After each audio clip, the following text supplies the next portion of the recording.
साधुमीलन उठा पांडुरंगा द्यावो द्यावो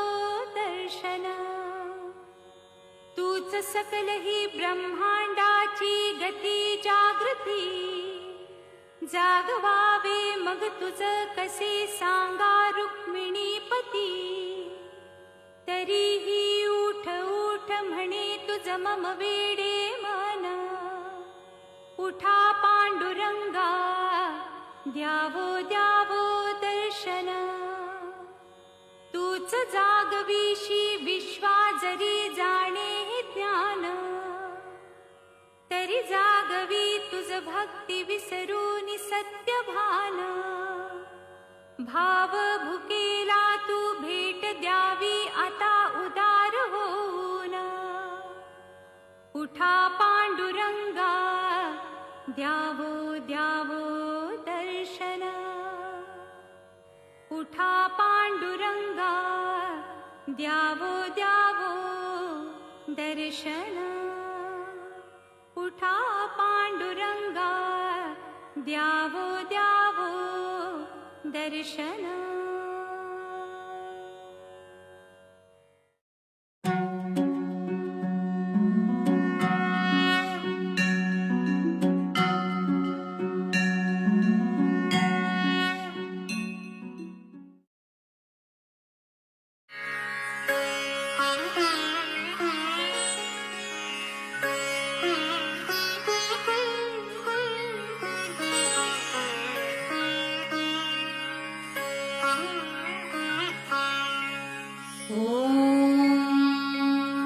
कौसल्या सुप्रजा राम पूर्वा संध्या प्रवर्तते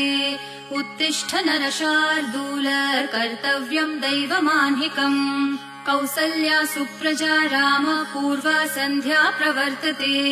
उत्तिष्ठ नरशार्दूल कर्तव्यं दैवमान्हिकम् उत्तिष्ठोत्तिष्ठ गोविन्द उत्तिष्ठ गरुडध्वज उत्तिष्ठ कमलाकान्त त्रैलोक्यं मङ्गलं कुरु उत्तिष्ठोत्तिष्ठ गोविन्द उत्तिष्ठ गरुडध्वज उत्तिष्ठ कमलाकान्त त्रैलोक्यं मङ्गलं कुरु मातः समस्त जगतां मधुकैटभारेः वक्षो विहारिणि मनोहर दिव्यमूर्ते श्रीस्वामिनि श्रितजनप्रिय दानशीले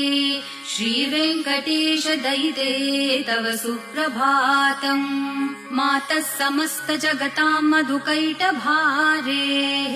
वक्षो विहारिणि मनोहर दिव्यमूर्ते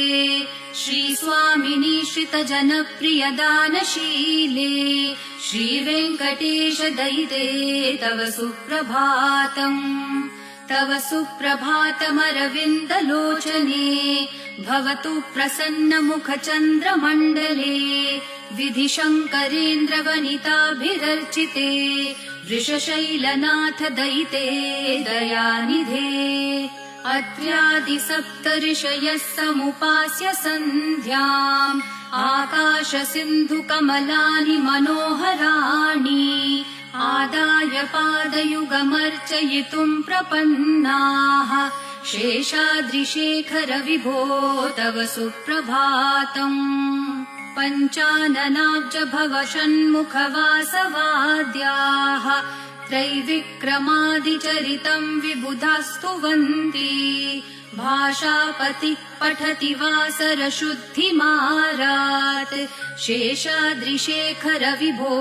तव सुप्रभातम्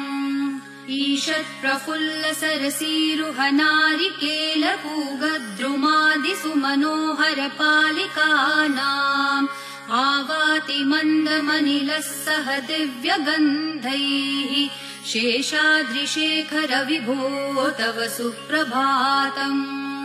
उन्मील्य नेत्रयुगमुत्तम पञ्चरस्था पात्रावशिष्ठ कदलीफलपायसानि भूत्वा सलीलमथ केलिशुकाः पठन्ति शेषाद्रिशेखर विभो तव सुप्रभातम् तन्त्री प्रकर्ष मधुरस्वनया विपञ्च्या गायत्यनन्तचरितम् तव नारदोऽपि भाषा समग्रमसकृत्करचाररम्यम् शेषाद्रिशेखर विभो तव सुप्रभातम् भृङ्गावली च मकरन्दरसानुविद्ध झनकार गीतनिनदैः सह सेवनाय निर्यात्युपान्तसरसी कमलोदरेभ्यः शेषाद्रिशेखर विभो तव सुप्रभातम्।